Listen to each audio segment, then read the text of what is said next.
السلام عليكم. النهاردة يا حبايبي عايزة أحكي لكم عن يوم جميل جدا اسمه يوم عاشوراء. بيجي يوم 10 من شهر محرم، أول شهر في السنة الهجرية. اليوم ده مش عادي، ده يوم ربنا سبحانه وتعالى أنقذ فيه سيدنا موسى وقومه من فرعون وجنوده. البحر كان قدامهم وفرعون وراهم ومفيش مفر، لكن موسى عليه السلام مخافش وقال بكل يقين: كلا إن معي ربي سيهدين.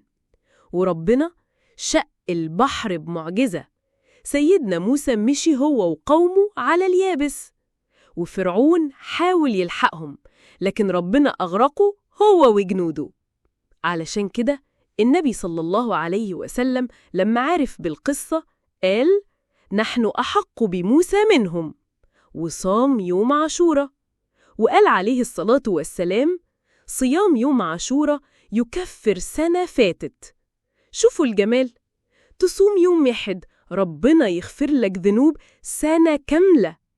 وعلشان نخالف في اليهود، النبي صلى الله عليه وسلم قال إننا نصوم يوم قبله أو يوم بعده كمان. يوم عاشوراء مش بس يوم صيام، ده يوم نصر، يوم نجاة، ويوم تفاؤل وأمل. بيذكرنا دايما إن الظالم نهايته سودة، وإن ربنا دايما مع الحق.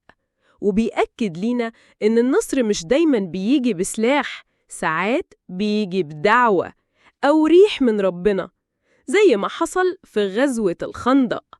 وقتها المؤمنين كانوا خايفين جدا، بلغت القلوب الحناجر، لكن ربنا بعت ريح شديدة قلبت الخطة كلها ورجعت الكفار. النصر جه بدون قتال. يوم عاشوراء كمان بيعلمنا العدل.